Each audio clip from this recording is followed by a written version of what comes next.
À quelques kilomètres de la frontière française, en Allemagne, Europa Park, le parc de loisirs qui compte le plus d'attractions en Europe. C'est ici que les touristes suisses Laia et Nicolas ont décidé de fêter l'anniversaire de Cassandre, 9 ans. Alors on y va. La petite fille est une adepte des manèges à sensations. Alors en guise de cadeau, ses parents ont décidé de lui faire tester une première mondiale. Oh, j'espère pas que ça fait peur quand même. Hein? Si, c'est quand même un peu pour ça qu'on est là. À première vue, des montagnes russes, tout ce qu'il y a de plus classique. Sauf qu'avant de s'installer, les visiteurs doivent enfiler un accessoire un peu particulier, un casque de réalité virtuelle.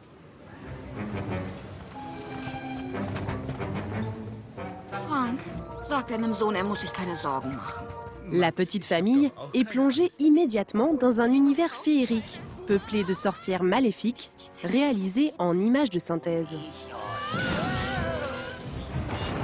Le film d'animation est synchronisé avec le parcours réel. Émotion forte garantie pour toute la famille. Cassandre peut tourner la tête et l'image suit. Avec le son dans les oreilles, les passagers vivent un véritable voyage en dehors de la réalité.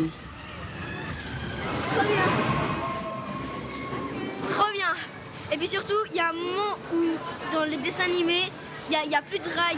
Et puis c'est là où ça descend, c'est trop bien. On a vraiment l'impression d'être dans un autre monde. C'est plus intense presque que quand on a le parcours normal. Ça envoie de la profondeur, c'est bon, hein? C'est très bon. Pour ces quelques minutes d'adrénaline, la famille a déboursé un supplément de 2 €, le prix de la location du casque.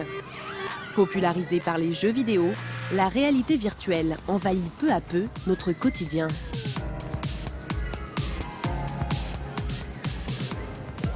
En 2016, 2 millions de casques se sont vendus dans le monde. Un marché qui serait multiplié par 10 dès 2018. Il en existe pour tous les budgets, de 15 à plus de 900 €. Les géants du secteur rivalisent d'imagination pour plonger les joueurs dans des univers à couper le souffle. C'est assez impressionnant parce qu'on se croit vraiment dans le manoir. On se sent vraiment à la place du personnage. Aujourd'hui, ces petits bijoux de technologie ne sont plus seulement réservés aux geeks. Découverte de lieux touristiques, visite d'appartements et même thérapie pour arrêter de fumer ou lutter contre les phobies, les casques sont partout. Immersion dans cette épopée virtuelle, devenue bien réelle. Tous les soirs, dans cette banlieue parisienne, Frédéric, 39 ans, n'a qu'une idée en tête. Grâce à son téléphone portable qu'il insère dans le casque. Le jeu est lancé, il y a juste à refermer. Enfiler le casque. Ce facteur se glisse dans la peau d'un requin affamé qui se gave de petits poissons. C'est fluide, c'est maniable, c'est impeccable. Et vous êtes vraiment dedans. Ce casque de réalité virtuelle, il se l'est offert il y a 2 mois. Connecté au téléphone, Frédéric se téléporte aux États-Unis. Il peut aussi participer aux 24 heures du Mans ou sauter en parachute. Le père de famille n'a qu'à télécharger des applications sur son portable, des jeux qui coûtent entre 0 et 15 €. Et son nouveau gadget a fait des émules dans sa famille. Sa fille de 11 ans, Lucie, est elle aussi devenue accro. Oui. Passez une bonne journée. Oui. Mais pour avoir le droit de jouer, elle doit d'abord faire ses devoirs. Frédéric a fixé des règles strictes. Sans faute d'orthographe, hein, s'il te plaît. Lucie ne peut pas dépasser 30 minutes d'utilisation par jour. Et le papa a bien sûr banni tous les autres écrans. C'est amusant. Oui. Frédéric sait que cette nouvelle technologie peut être addictive. Après, faut le rendre à papa et tu le gardes pas dans ta chambre pour y jouer le soir. Théo, 8 ans, le petit frère de Lucie, est lui interdit de casque. Quand il a essayé, ça ne lui a pas réussi. Il a tourné en rond, tapé dans les murs et tout. Donc, nous, en fait, on arrive à rester stable. Et encore, bon, c'est déjà arrivé qu'on tourne, on cherche. Et puis, bon, on croit qu'on est là. Et quand on retire le masque, et de l'autre côté, on est carrément incliné de l'autre. Ce casque, dont presque toute la famille profite aujourd'hui, a coûté 50 €. Découvrir le monde à 360 degrés représente un atout pour de nombreux secteurs, comme ici, à Paris. Tom est un agent immobilier nouvelle génération. Il vient de rentrer dans son catalogue cet appartement de 40 mètres carrés situé dans un arrondissement très chic, vendu 400 000 €. Et pour lui trouver un propriétaire, il va utiliser une méthode high-tech. C'est notre appareil photo qui permet de prendre des photos à 360 degrés. Donc on voit les deux capteurs ici et ici. Plutôt que de prendre de simples photos, ces deux objectifs vont capturer l'ensemble de la pièce, du sol au plafond. Et bien là, il ne me reste plus qu'à cliquer sur prendre la photo sur le bouton central. L'appareil est connecté au smartphone. Dès que la photo est prise, Tom la reçoit dans un format spécialement adapté au casque de réalité virtuelle. Donc voilà, on a vraiment un aspect de volume. À terme, l'agence immobilière pourra faire visiter virtuellement tous ses biens. Un plus pour les clients toujours pressés. On aura une panoplie d'appartements à leur faire visiter le jour où ils viendront à l'agence, sans pour autant prévoir des déplacements dans le froid. Donc ça nous permet vraiment d'optimiser le temps de tout le monde. L'agence compte déjà de nombreux appartements comme celui-ci, disponibles pour une visite virtuelle. Cécile et Pascal veulent par exemple trouver la perle rare. Alors au lieu d'enchaîner les visites, ils ont décidé de tester cette nouvelle technique pour faire une présélection. Bonsoir. Aujourd'hui, parmi les annonces, ils vont découvrir l'appartement filmé par Tom. Et selon le mouvement du corps que vous faites, vous accédez à la totalité de la pièce. C'est-à-dire que ça tourne sur 360. Mais vraiment tous les détails. C'est-à-dire que là, vous avez même la vaisselle. Des biens, le couple en a visité beaucoup. Mais celui-ci, il ne risque pas de l'oublier. Juste attention quand vous bougez. Ah, j'ai l'impression que je vais tomber. Mais non, non, non. Immergée dans le 2 pièces, Cécile n'est pas très à l'aise au début de la visite. Si vous vous tournez encore un tout petit peu, vous êtes sur l'extérieur. Et là, vous avez le balcon.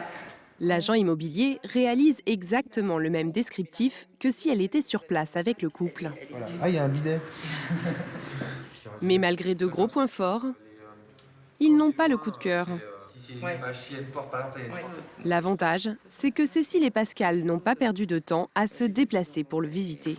Ça permet de faire une sélection, on se rend compte, je pense, de la santé de l'appartement, entre guillemets. On voit s'il est en bon état ou en mauvais état, on voit ses avantages, s'il y a des rangements ou des choses comme ça. Mais pour se sentir dedans, il faut y aller, parce qu'au niveau de la taille, on ne peut pas se rendre compte. La réalité virtuelle a d'autres applications. Aujourd'hui, on l'utilise pour soigner certaines phobies. Démonstration avec cette vidéo. Vous pensez être tranquillement installé à votre bureau, mais une araignée monte sur votre main. Le but de cette petite torture, guérir l'arachnophobie. La réalité virtuelle peut aussi aider à arrêter de fumer, vaincre sa peur de l'avion ou combattre le vertige. C'est dans cette start-up française que ces programmes très sérieux sont mis au point. Ouais, je voulais voir le bas de la scène. Romain Streichenberger a monté son entreprise de logiciels en 3 dimensions il y a seulement 1 an. Pourtant, ces vidéos ont déjà séduit 170 médecins. Le principe est simple, immerger les patients dans des univers qui les mettent mal à l'aise pour qu'ils parviennent à se maîtriser dans la réalité. Ce programme est par exemple conçu pour les agoraphobes qui ont peur de prendre les transports en commun. Il fallait augmenter le côté un peu sale du métro. On a eu le retour que le métro il était trop propre. Donc on a eu besoin de rajouter des papiers au sol, des gobelets jetés. Cette nouvelle forme de traitement commence déjà à faire ses preuves. À Marseille, le docteur Malbos travaille depuis 20 ans avec ces techniques. C'est un pionnier, le premier médecin français à s'être équipé d'un casque. Aujourd'hui, il reçoit Denis. Depuis son adolescence, il souffre de vertige. Pour l'aider à combattre sa peur du vide, le docteur lui a prescrit 8 séances de 45 minutes. Donc la vue permet au patient d'être immergé, mais il faut aussi qu'il y ait des sons. Le bruit du vent, le bruit des voitures. Donc là, c'est très important aussi. Donc il faut stimuler le plus de sens possible. Denis est téléporté sur une passerelle suspendue au-dessus du vide. Ah, nous y voilà. Alors, ici, donc, je vous invite à marcher sur cette plateforme, donc au bord d'un canyon à 800 mètres de haut. Aujourd'hui, il doit marcher au bord de ce précipice et se jeter dans le vide pour un saut en parachute libérateur. Quel est votre niveau d'anxiété de 0 à 100? 0 à 100, ouais, ça peut monter. 50-60. Ouais, ce qui est normal, hein, parce que là, la situation est extrême. L'immersion fonctionne. Denis oublie qu'il est à l'hôpital. Impossible pour lui de franchir le pas. Vous allez bien? Ça va, un peu stressé là, mais... Pourquoi? Bah, je sens quand même le vide. Hein. C'est déjà spectaculaire que vous alliez jusque-là. Hein. L'idée, c'est que vous puissiez vous avancer jusqu'à la bande verte. Ah, vous êtes presque 2 cm. Finalement, il saute. Ah, c'est assez intéressant comme sensation. Hein. Bravo, un belle chute libre, 800 mètres en chute libre, avec ouverture du parachute au dernier moment. Vous auriez pensé pouvoir faire ça il y a 6 mois? Ah non, hors de question. Hein. Vous êtes fier de vous? Fier, je sais pas, content, oui. Après chaque séance, Denis gagne en confiance. Aujourd'hui, il se lance un nouveau défi. Traverser ce pont en profitant du paysage. Bon, je garde encore les mains sur la balustrade. Hein. Mais par contre, je peux regarder, je peux me pencher, pas de souci.